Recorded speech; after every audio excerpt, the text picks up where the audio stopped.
Voilà, bonjour à tous. Voilà, ce matin, nous sommes rassemblés ensemble pour la gloire de notre Dieu. Donc je vous salue dans le nom de Jésus. Et j'aimerais, avant de passer à la parole de Dieu, passer un temps dans la prière. Et cette prière, on va s'appuyer sur le passage dans le psaume 24 où il est dit, au verset 1, « C'est à l'Éternel qu'appartient la terre avec tout ce qu'elle contient, le monde avec tous ceux qui l'habitent, car il l'a fondé sur les mers et affermi sur les fleuves. Qui pourra monter à la montagne de l'Éternel? Qui pourra se tenir dans son lieu saint? Celui qui a les mains innocentes et le cœur pur, celui qui ne se livre pas au mensonge et qui ne fait pas de serment trompeur. Il obtiendra la bénédiction de l'Éternel, la justice du Dieu de son salut. Telle est la génération de ceux qui le cherchent, qui aspirent après toi, Dieu de Jacob. Amen. Amen. Donc on va prier ce matin, afin que Dieu nous fasse grâce. Parce qu'on se tient dans l'Assemblée des Saints, dans son lieu saint. Et on a affaire à un Dieu qui est saint. Bon, pour que Dieu nous soit favorable ce matin, pour que Dieu nous bénisse, nous devons aussi aller devant lui tel que nous sommes. Et reconnaître ce que nous sommes devant lui. Ce texte est clair. C'est celui qui a les mains innocentes et le cœur pur. C'est celui qui ne se livre pas au mensonge et qui ne fait pas de serment trompeur. Combien de fois on ne proclame pas des choses qu'on ne fait pas? Ça s'appelle mentir. Combien de fois on n'a pas un cœur qui n'est pas sincère? C'est tricher. Alors ce matin, on va libérer son cœur, nous tous. Et on va se recommander à la faveur de Dieu, afin que rien ne fasse obstacle à sa bénédiction. Il dit qu'il accordera sa bénédiction à ceux qui ont le cœur pur, ceux qui sont sincères, ceux qui sont vrais. Alors on va prier ce matin, conformément à cette parole, qui nous dit que tout lui appartient. Rien ne nous appartient si ce n'est que de le servir et de lui obéir. Seigneur, nous te bénissons ce jour, jour de grâce, jour de salut, jour où nous célébrons ta mort et ta résurrection encore, oh Dieu. Seigneur, donne à ton peuple un cœur pur, un cœur sincère. Donne-leur de te chercher dans la vérité, oh Dieu. Seigneur, ce matin, je voudrais me lever contre tout ce qui est lié au père du mensonge, celui qui ment depuis le commencement, celui qui fait mentir, celui qui alimente le mensonge. Et nous voulons nous lever sur ces œuvres-là et détruire toutes ces œuvres de mensonges liées au mensonge au nom de Jésus. Seigneur, depuis le commencement, le diable a menti. Il a menti dans le jardin d'Éden et il continue à mentir. Mais tu nous as donné une grâce, une faveur de te connaître parce que tu es le Dieu de vérité. Ta parole est vérité. Tu as l'esprit de vérité. Et c'est cet esprit-là qui doit nous conduire dans toute la vérité. Voilà pourquoi je crie à toi, pour tes enfants, afin qu'ils se libèrent, qu'ils se dégagent, qu'ils abandonnent tout ce qui est lié au mensonge, mais qu'ils te cherchent. Qu'ils te cherchent avec un cœur pur, un cœur sincère, un cœur vrai, un cœur juste. Parce que tu dis que c'est là que tu enverras ta bénédiction. Seigneur, fais-nous grâce ce matin de comprendre la profondeur de ta parole. Fais-nous grâce de comprendre, oh Dieu, ce que tu veux accorder à tes enfants. Mais tu es un Dieu juste. Tu nous connais mieux que quiconque. Alors ma prière ce matin va à chacun d'enfant de Dieu, afin qu'il puisse se mettre devant Dieu dans le lieu saint et avoir un cœur sincère, qu'il puisse élever des mains pures, qu'il puisse regarder à Dieu qui est saint pour qu'il soit aussi sanctifié. Car je crie à toi, ô Dieu, je crie à toi pour la sainteté de ton nom dans nos vies, je crie à toi pour la sainteté de ton nom dans l'Église. Là où tu veux, ô Dieu, te manifester, là où tu veux te glorifier, là où tu veux que ceux qui viennent chargés puissent se décharger, que ceux qui viennent malades puissent recevoir la guérison, mais tu donnes une condition. Est-ce que nous avons le cœur pur ce matin? Est-ce que nous sommes sincères devant toi? Ou est-ce que nous sommes encore dans la duplicité, dans le mensonge? Est-ce que nous sommes encore dans ces aspects-là? Mais ta parole est claire. Tu dis que tu n'es pas venu pour juger le monde, mais pour que le monde soit sauvé à travers toi. Je crie à toi pour le salut des âmes ce matin. Je crie à toi, ô Dieu, que tu te révèles à chaque personne qui entend ta parole ce matin. Mais que son cœur soit sincère devant toi. Quelle que soit son attitude, tu dis que tu aimes le pécheur, tu hais le péché. Et je prie que ta maison soit exempte du péché. Je prie que la sainteté de Dieu soit manifestée dans la maison de Dieu, afin que ta bénédiction nous soit accordée. Père, je te bénis pour ton serviteur Jean-Luc, que tu as choisi ce matin pour apporter ta parole. Que cette parole soit esprit et vie dans les cœurs qui l'entendront. Que cette parole soit une puissance pour détruire les œuvres du mal et du malin dans les cœurs de chaque personne qui l'entendra. Seigneur, je crie à toi pour la révélation de ta parole afin qu'elle nous éclaire. Père, nous te bénissons encore ce jour. Et je proclame ta bénédiction, celle qui enrichit. Ta bénédiction afin qu'elle nous accompagne. Ta bénédiction afin qu'elle apporte quelque chose de merveilleux à chaque personne qui entend ce message. Père, nous te bénissons pour ce que tu es et pour ce que nous sommes. Mais la gloire te revient. Au nom de Jésus. Amen. Amen.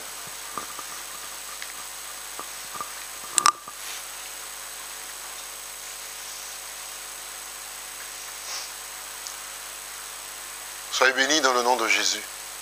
Et que le nom de Jésus soit béni dans nos vies.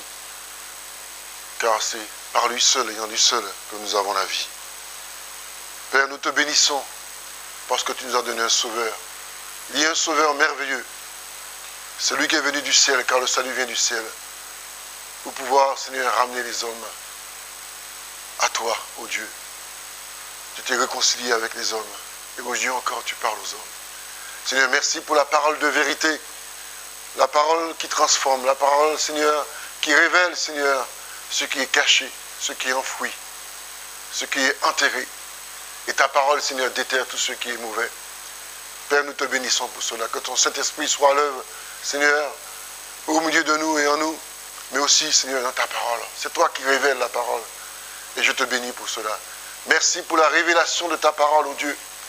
Qu'elle puisse nous fortifier, qu'elle puisse nous relever et nous redonner, Seigneur, cette dynamique spirituelle que nous avons besoin pour la gloire de ton Saint-Nom.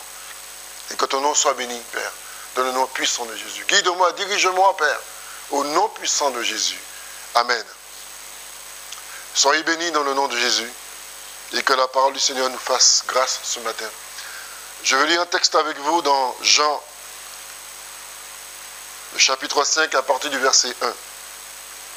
Après cela, il y eut une fête juive et Jésus monta à Jérusalem.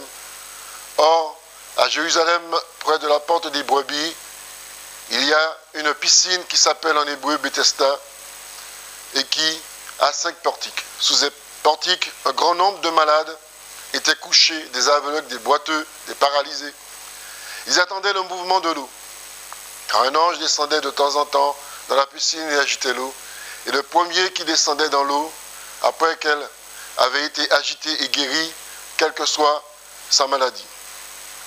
Là se trouvait un homme infirme depuis 38 ans. Jésus le vit couché et sachant qu'il était malade depuis longtemps, il dit, « Veux-tu être guéri ?»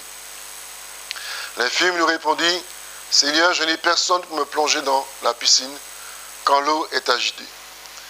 Et pendant que j'y vais, un autre descend avant moi. Lève-toi, lui dit Jésus, prends ton brancard et marche. » Aussitôt cet homme fut guéri, il prit son brancard et se mit à marcher. C'était un jour de sabbat. Le juif dit donc à celui qui était guéri, « C'est le sabbat, il ne t'est pas permis de porter ton brancard. » Ils lui demandèrent, « Qui est l'homme qui t'a guéri ?»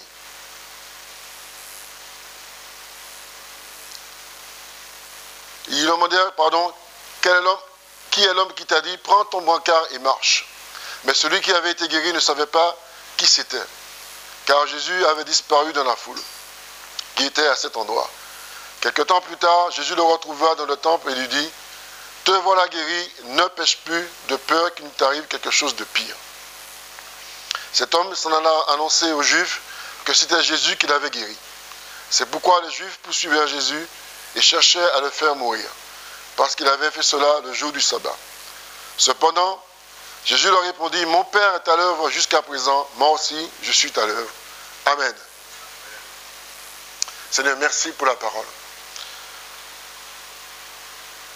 Le peuple d'Israël attendait ce Messie, parce qu'il avait été dit qu'un Messie allait venir. Le temps est passé, les années ont passé, et toujours pas de Messie.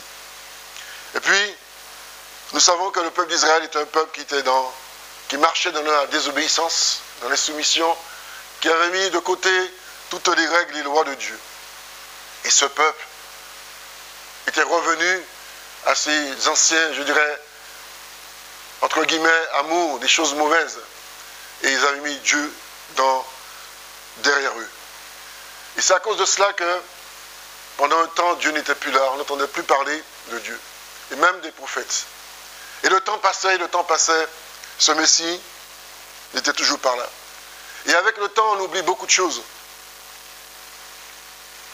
On oublie qu'un Messie allait venir. Et au moment donné, on espère, mais sans vraiment espérer.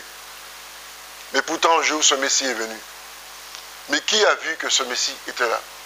Très peu l'ont vu. Et il est pourtant venu. Et ce Messie, c'était Jésus. Il est venu pour pouvoir réconcilier les hommes avec Dieu.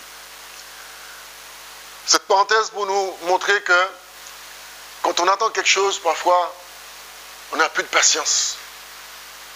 Et à un moment donné, on oublie. On oublie que la chose va se faire. Si prenons le cas d'Abraham qui avait une promesse, sa femme à un moment donné a oublié que vraiment, elle se dit, mais vraiment, est-ce que ça va se faire cette promesse? Pourtant, c'est arrivé. Mais nous voyons à un moment donné, elle a douté. Et Abraham a tenu. Et la chose est arrivée. Vous savez, la question c'est pareil pour le retour de Jésus. On en parle du retour. Mais est-ce qu'on attend vraiment ce retour? Est-ce qu'on espère de ce retour? Il y a des questions comme ça qu'on doit se poser. Où sommes-nous aujourd'hui avec la parole de Dieu? Où sommes-nous aujourd'hui avec notre foi, notre espérance en Jésus-Christ? Ce texte que j'ai pris avec vous nous montre que Jésus est venu. Il était là. Il était avec des disciples. Et nous voyons que Jésus intervient dans une situation où on ne sait même pas que c'est Jésus qui est là. On ne sait même pas que c'est le Messie qui est là. Et ce Messie agit. Il nous dit dans ce texte qu'il y avait un grand nombre de malades qui étaient couchés. Des aveugles, des boiteux, des paralysés. Ils attendaient un mouvement d'eau où l'eau bouillonnait pour pouvoir se plonger dans l'eau, pour pouvoir guérir. Afin qu'ils puissent avoir la délivrance, la guérison. Il dit qu'il y avait un homme qui était là parmi cette foule de malades. Un homme malade depuis 38 ans. La Bible nous dit infirme, d'autres peuvent dire paralysé, mais il était malade depuis très longtemps. La Bible ne dit pas l'âge de cet homme, mais nous voyons qu'il était là depuis très longtemps. La Bible nous dit que Jésus le vit couché. Il dit que Jésus, sachant qu'il était malade depuis longtemps, il lui dit, veux-tu être guéri? Jésus savait que cet homme était malade depuis très longtemps. Nous voyons que Jésus voit des choses que l'œil humain ne peut pas apercevoir. Et Jésus voit au-delà de l'œil humain. Il voit dans les profondeurs de l'être humain, de ce qui est caché, que l'esprit et que l'œil humain ne voit pas. Veux-tu être guéri? Et il sait que cet homme, ça fait longtemps qu'il est malade. Cet homme aurait pu répondre, oui, je le veux. Mais regardez sa réponse. Il dit, Seigneur, je n'ai personne pour me plonger, ou pour me traîner, ou pour m'amener dans la piscine quand l'eau est agitée. Et pendant que j'y vais, un autre descend avant moi. Nous voyons que cet homme, il dit que je veux être guéri, mais j'ai personne pour m'aider. Cet homme voulait cette guérison. Et peut-être depuis longtemps, il attendait cette guérison. Depuis longtemps, il cherchait cette guérison. Depuis longtemps, il était dans une position d'attente. Il attendait. Il avait quand même cette espérance qu'un jour, quelque chose allait se produire. Et il attend toujours. Il était là au milieu de cette foule de malades. Il était là seul, à part peut-être ceux qui lui amenaient à manger pour pouvoir tenir et rester en vie. Mais il n'y avait personne pour pouvoir l'aider. Pas un ami. Pas un membre même de sa famille. On ne sait pas s'il avait de la famille, mais pas un membre de sa famille. Il n'avait personne pour pouvoir l'aider, le délester, pour pouvoir l'amener dans ce lieu, pour pouvoir avoir sa guérison. Il était prisonnier, enfermé dans la maladie. La maladie l'avait réduit à l'impuissance. Il était enfermé, en prison, dans la maladie. Il ne pouvait pas s'en sortir. Nous voyons que la maladie est comme une prison qui tient les gens, qui tient les personnes emprisonnées, enfermées, cloîtrées. Et ils ne peuvent pas sortir de cet endroit. La souffrance était là en lui tous les jours de sa vie. Et nous voyons comment les conséquences du péché agissent dans l'homme, dans les hommes. Les souffrances que la maladie occasionne. Il y a la maladie qu'on voit, il y a la maladie qu'on ne voit pas. Il y a celle qui est perceptible à l'œil, et il y a celle qu'on ne voit pas. La maladie de cet homme était perceptible. Jésus l'avait vu, mais Jésus voit aussi ce que l'œil humain ne voit pas, les maladies cachées. Cet homme était là, souffrant, et il gémissait. Qui pourra me sortir de cette situation? Qui pourra me sauver? Qui pourra me libérer de cela? Tant de souffrance en ce temps-là, tant d'hommes et de femmes malades, mais il n'y avait personne. Aujourd'hui, il y a les hôpitaux, il y a les médecins qui peuvent intervenir. Mais nous voyons que quand il y a une surcharge de malades, même les hôpitaux peuvent être saturés. Et on ne pourra pas guérir tout le monde. Et quand même, quoi, les hôpitaux ne guérissent pas tout le monde. Ce sont des endroits où on soigne les personnes. Ce sont des endroits où on intervient pour pouvoir soigner. Mais la Bible dit que Jésus, il est venu pour guérir. Et il guérissait. Et tout cet amas de personnes qui étaient là attendaient aussi leur guérison. Mais il y a ceux qui ne pouvaient pas avoir cette guérison. Ils seront laissés pour compte. Jésus a vu la profondeur du désespoir de cet homme. Et Jésus est intervenu. Veux-tu être guéri? Cette question, on peut se l'approprier nous-mêmes. On peut se poser cette question à nous-mêmes. Je veux être guéri. Et Jésus peut nous poser cette question. Veux-tu être guéri? On se dit bien portant. On peut être bien physiquement, en apparence. Mais à l'intérieur, il y a des choses qui nous font mal. À l'intérieur, il y a des choses qui sont cachées. Et Jésus peut nous poser cette question aujourd'hui. Veux-tu être guéri? Sachant que tu es malade depuis très longtemps. Autour de nous, les gens peuvent nous observer, voyant notre bonne humeur, voyant que nous sommes souriants, joyeux. Mais à l'intérieur, qu'est-ce qui se passe? Seul Jésus peut percevoir cela. Seul Jésus sait ce qui se passe depuis longtemps. Seul Jésus sait comment il faut intervenir. Parce qu'il y a de ceux qui sont en apparence souriants, mais qui souffrent. Et qui souffrent depuis longtemps. Mais qui n'a pas ses moyens. Parce qu'au milieu de la foule, au milieu de tous ses frères et sœurs, on peut passer inaperçu. Et personne pour pouvoir nous aider. Et pourtant, Jésus est là. Si nous regardons l'histoire de cet homme, Jésus lui pose cette question. Veux-tu être guéri? Les gens diront, mais quelle drôle de question. Quand on voit la pathologie de cet homme, on voit bien qu'il est malade. Mais Jésus veut son approbation. Jésus veut qu'il lui dise lui-même qu'il veut être guéri. Nous voyons comment Dieu procède, pas comme les hommes. Mais il cherche notre approbation. Il veut notre vouloir. Il veut notre confiance. Il veut notre foi en lui. Et cet homme lui répond, je n'ai personne. Mais sa réponse signifie en même temps, oui, je veux être guéri. Jésus lui dit, un mot, prends ton brancard. Il lui dit, lève-toi, prends ton brancard. Et marche.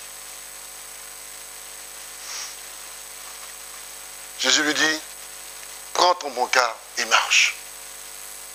Nous voyons comment Jésus parle.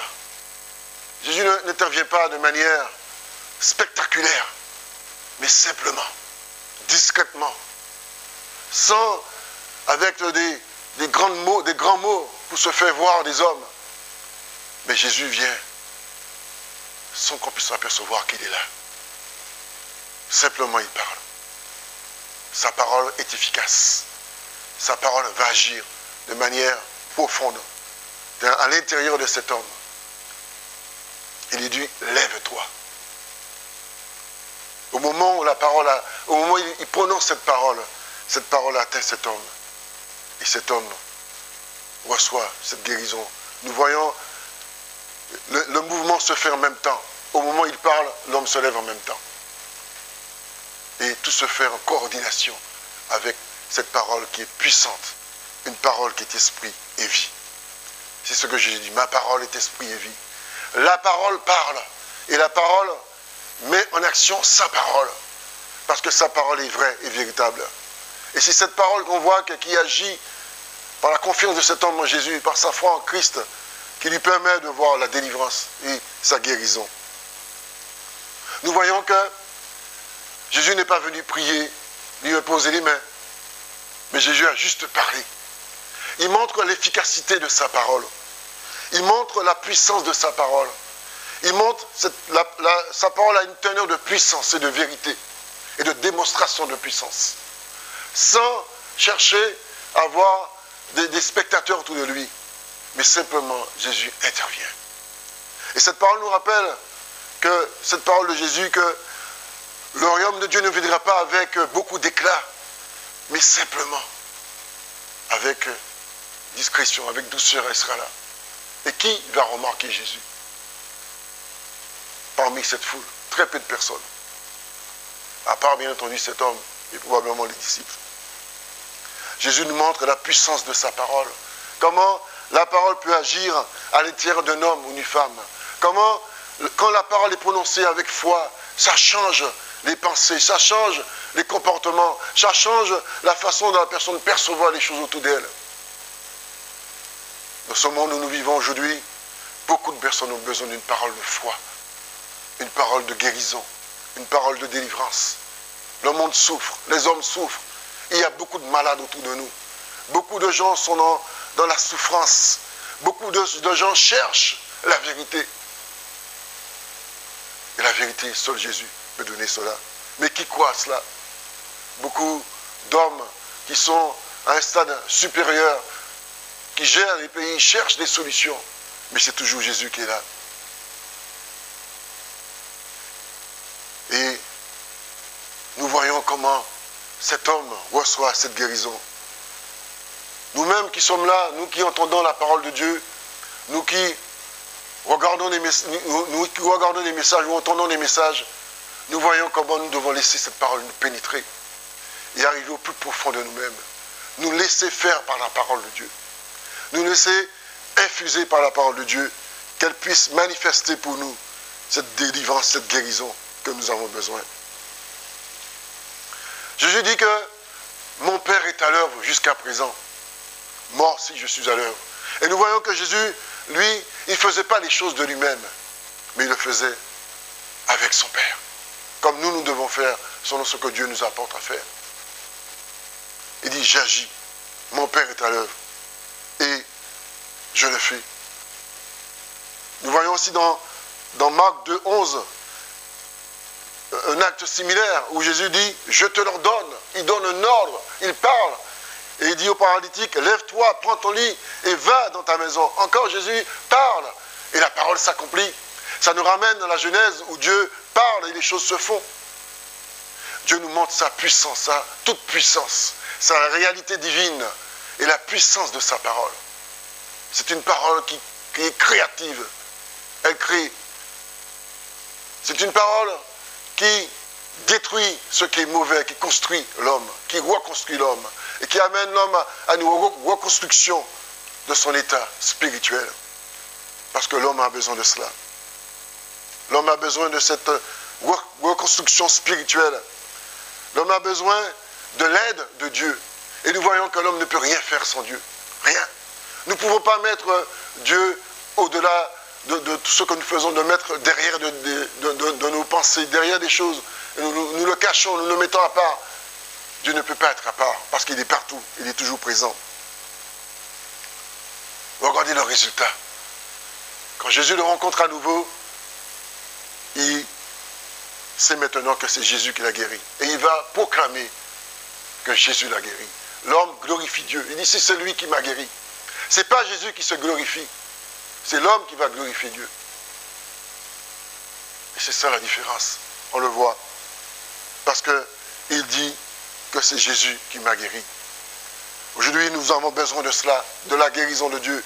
Nous avons besoin de cette parole, Seigneur, qui puisse nous amener à guérir totalement. Totalement guéri de tout ce qui est encore en nous. Et nous avons besoin, moi-même j'en ai besoin, tous nous avons besoin. Nous voyons que la parole de Dieu s'accomplit. Cette parole dans Ésaïe 61, dans le verset 1, dit que l'Esprit du Seigneur de l'Éternel est sur moi, parce que l'Éternel m'a consacré pour onction, pour annoncer de bonnes nouvelles aux pauvres. Il m'a envoyé pour guérir ceux qui ont le cœur brisé, pour proclamer aux déportés la liberté et aux prisonniers la délivrance. Il dit c'est cela, la chose qui arrivera. Et cela se fait. Et nous le voyons aussi dans Ésaïe 37, où Jésus parle aussi. Il parle de Jésus.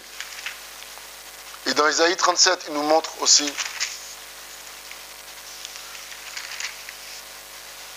dans le verset 7, ce que Dieu est venu faire.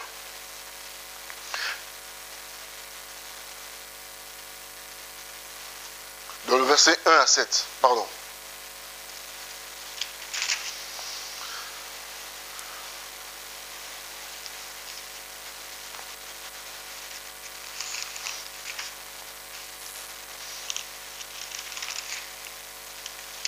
Excusez-moi, c'est le chapitre 35, versets 1 à 7. Le désert et le terrain sec se réjouiront. La plaine aride exprimera sa joie et fleurira, comme un narcisse. Elle se couvrira de fleurs et exprimera sa joie par des chants d'allégresse et des cris de triomphe. La gloire du Liban lui sera donnée, de même que la splendeur du Carmel et du Saron. On verra la gloire de l'Éternel, la splendeur de notre Dieu. Fortifiez les mains affaiblies et affermissez les genoux flageolantes. Dites à ceux qui ont le cœur battant, fortifiez-vous, n'ayez pas peur. Voici votre Dieu, elle viendra la vengeance, la rémunération de Dieu. Il viendra lui-même pour vous sauver. Alors les yeux des aveugles seront ouverts et les oreilles des sourds seront débouchées. Alors le boiteux sautera comme un cerf et la langue du muet lancera des cris joyeux. Oui, de l'eau jaillira dans le désert et des ruisseaux dans la plaine aride. La terre brûlante deviendra un étang et la terre aride se changera en source d'eau. Dans le repère qui sera de gîte, aux chacals pousseront des roseaux et des joncs. La venue de Jésus change la donne. La vie revient. La vie reprend le dessus. L'espérance est là. La délivrance arrive. Les guérisons sont là. La parole qui a été proclamée par les prophètes. Nous voyons que cette parole arrive. Cette parole est arrivée. Et Jésus dit que c'est lui qui est venu pour cela. Cette parole est arrivée pour que le peuple d'Israël voit quand cet homme, ce n'est pas seulement qu'un prophète, mais plus qu'un prophète. En lui, il y a la vie qui arrive. Il y a quelque chose de nouveau qui arrive. Quelque chose qui amène les hommes à prendre acte que Dieu est là. Et Dieu veut sauver et ramener les hommes à la réalité, à la réconciliation avec Dieu. Quand Jésus est arrivé, on a posé des questions sur le royaume de Dieu. Il dit, le royaume de Dieu ne vient pas avec des éclats. Mais le royaume de Dieu est déjà là, parmi vous, simplement. Et Dieu fait les choses de manière simple, mais avec efficacité. Jésus est venu encore pour amener ces choses que les hommes ne pensaient pas arriver un jour. Amener les hommes à la guérison. Amener les hommes à la délivrance. Amener les hommes à ce qui est bon, à ce qui est pur. Jésus, c'est le vaccin que nous avons besoin. Un vaccin qui est en permanence. Quand Jésus est dans la vie d'un homme, c'est un vaccin permanent. C'est un vaccin qui est là pour toujours. Pas pour un temps, mais pour tout le temps. Les souffrances, nous les gardons en nous. Nous les gardons cachées. Parce que nous avons peur de pouvoir le dire. Les souffrances, nous les gardons en nous. Parce que nous avons un manque de confiance autour de nous. Les souffrances, nous les gardons en nous parce que nous avons peur de parler, peur de dire. Et parfois même, nous doutons même que les guérisons seront efficaces. Parce que nous avons perdu de crédibilité en ce qui est Jésus. Parce que nous avons perdu de crédibilité en ce qui est la vérité. Et cela aussi, ça nous pénalise. Et cela aussi nous amène à avoir ce recul en nous-mêmes. Et c'est pourquoi Jésus parle que beaucoup perdront cette foi en lui. Beaucoup ne croiront même pas, parce qu'ils ne verront pas les manifestations de délivrance et de guérison. Et s'ils le voient, ils vont dire, est-ce que cela vient vraiment de Dieu? Et s'ils le vivent, est-ce qu'ils vont croire que c'est vraiment Jésus qui guérit? Combien d'hommes et de femmes ont besoin de se remettre en question pour pouvoir revivre la parole de Dieu, pour pouvoir vivre la parole de Dieu, pour pouvoir demeurer dans la parole de Dieu.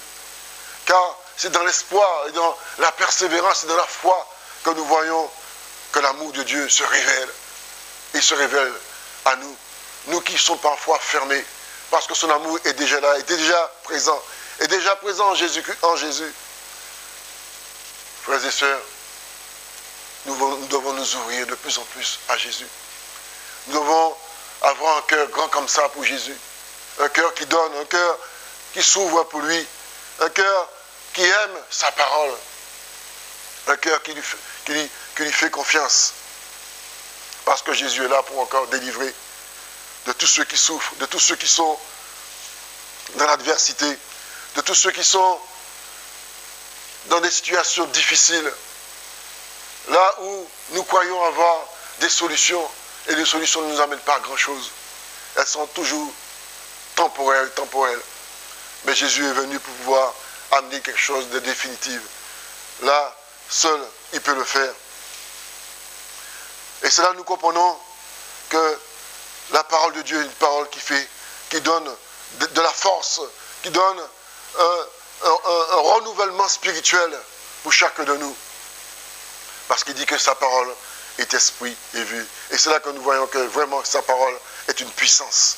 La puissance de la parole de Dieu s'est manifestée quand il a parlé à Lazare, quand il a dit, Lazare sort. Lazare a entendu la voix de Jésus, même là où il était. Et il est sorti de son tombeau. Combien aujourd'hui nous avons besoin d'entendre cette voix. Et pourtant la voix est là. Et elle parle encore. Pour pouvoir amener les hommes à la guérison. Pour pouvoir amener les hommes à la délivrance. Pour pouvoir sortir les hommes de leur prison. Nous pouvons être chrétiens et encore être prisonniers. Oui, nous pouvons être encore prisonniers. Prisonniers de nos pensées. Prisonniers de nos réflexions. Prisonniers de nos paroles aussi. Prisonniers de notre environnement. Prisonniers de nos parentés. Prisonniers de nos enfants. Prisonniers de tous ceux qui nous entourent.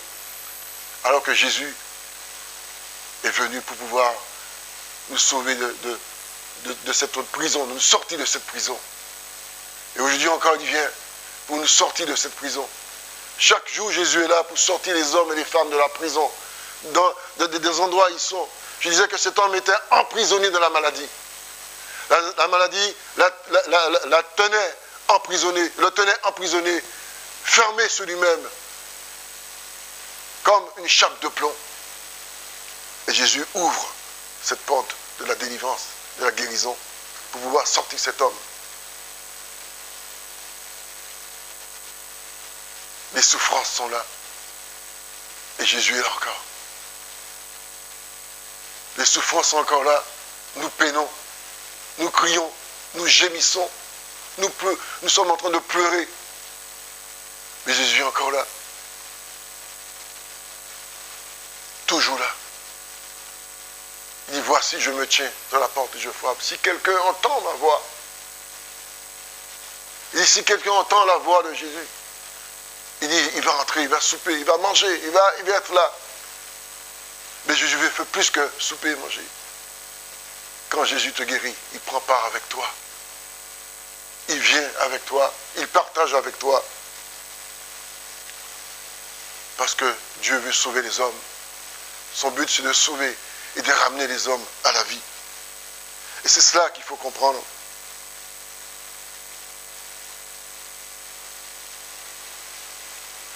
que Jésus est toujours là. Nous allons prendre un passage dans Luc 21.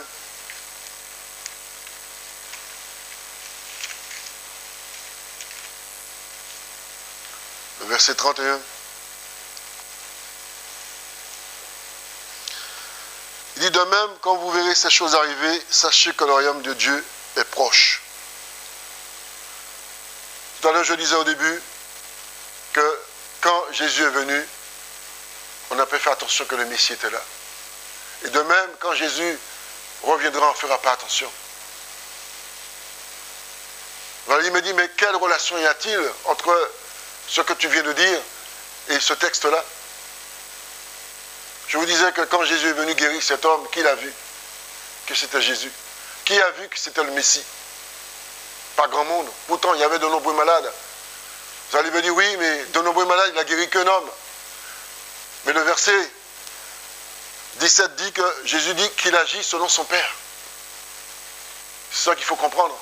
Il pouvait aussi guérir ces malades. Mais c'est des raisons qui sont propres, selon la volonté de Dieu. Et nous ne pouvons pas intervenir pour dire, oui, mais pourquoi ceci, pourquoi cela?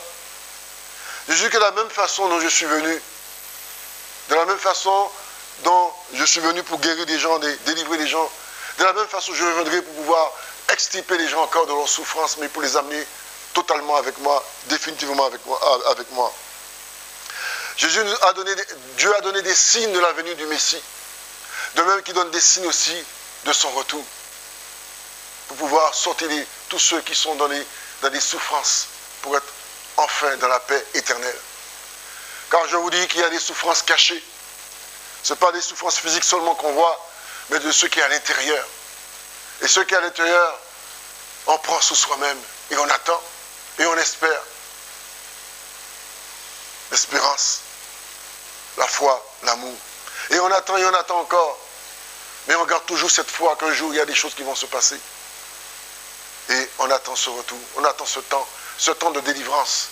Ce temps où Dieu nous libérera de la souffrance ici-bas, des coups qu'on a pris, des difficultés qu'on a subies. Dieu tient toujours ses promesses. De même qu'il a amené ce Messie, de même que ce Messie qui sera revenu en Dieu glorieux, délivrera les hommes définitivement de leur souffrance. Bien sûr, ceux qui ont cru en lui, ceux qui ont mis son espérance en lui, ceux qui ont attendu en lui. Ce ne sera pas seulement des malades physiques ou spirituels, mais ce sera un tout qui sera fait. Que ce soit spirituel ou physique, nous serons guéris, délivrés. L'espérance est là, l'attente est là.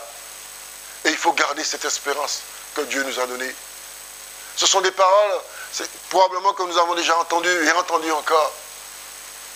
Mais Dieu nous parle encore en cette matinée pour nous faire comprendre comment on peut être parfois, je dirais, on ne fait pas attention à ce qui se passe autour de nous. On ne fait pas attention à ce qui arrive autour de nous. Mais on regarde trop souvent à nous-mêmes. Et c'est pourquoi Jésus nous demande de regarder qu'à lui seul. Lui seul. Parce que en mettant nos regards sur lui, il y a des choses qui vont se produire en nous. Il y aura un retour en nous. Et c'est cela qui est important. Si aujourd'hui, il y a tant de choses autour de nous, c'est que les hommes ont besoin encore de délivrance et de guérison. Que les hommes ont besoin d'entendre cette bonne nouvelle de l'Évangile. Les hommes ont besoin d'entendre cette bonne nouvelle de délivrance et de guérison, de la foi en Jésus-Christ. Si nous-mêmes, nous n'avons pas cette foi en lui, si nous-mêmes, nous n'avons pas cette force en lui, que diront les gens autour de nous? Si nous-mêmes, nous n'avons pas cette persévérance, cette espérance en lui, que diront ces gens autour de nous? Nous ne sommes pas seuls, comme cet homme qui était seul. Mais nous avons un ami fidèle et véritable qui est Jésus. Car si la Bible dit que Jésus est venu détruire les œuvres du diable, c'est une raison pour nous montrer que le monde est dans une pollution totale, dans un mal total qui est là. Et l'Esprit de Dieu est là encore, pour que les hommes et les femmes qui croient en lui puissent ramener des hommes et des femmes qui sont sondus d'espérance à Christ lui-même. C'est pourquoi Dieu nous appelle à la vigilance. Être vigilant là où des hommes n'ont pas été vigilants. Être vigilant là où ceux qui ont fait fi du temps qui passe. Et on dit, ça fait plus de 2000 ans que Jésus est venu en tant que Messie. Est-ce qu'il va revenir un jour en tant que Sauveur et Seigneur pour nous délivrer de toutes nos souffrances, de tout ce que nous endurons, de toutes les injustices, de toutes les persécutions, de tout ce qui fait mal, de nos différences pour rétablir la justice entre nous et sa justice pour son Église. Frères et sœurs, si nous transposons l'image de cet homme malade, nous pouvons nous dire, et moi, est-ce que je suis malade comme cet homme? Et que je souffre pendant des années et personne ne voit ma souffrance. Et pourtant, je vais dans l'assemblée. Et pourtant, j'écoute la parole de Dieu. Et pourtant, je parle de Dieu. Et pourtant, je parle de Jésus. Et pourtant, j'entends parler de Jésus. Et pourtant, je regarde des messages. Et pourtant, je dis Amen. Mais la souffrance est là. Qui connaît nos souffrances cachées? Si ce n'est Jésus du seul. Qui connaît ce qui est caché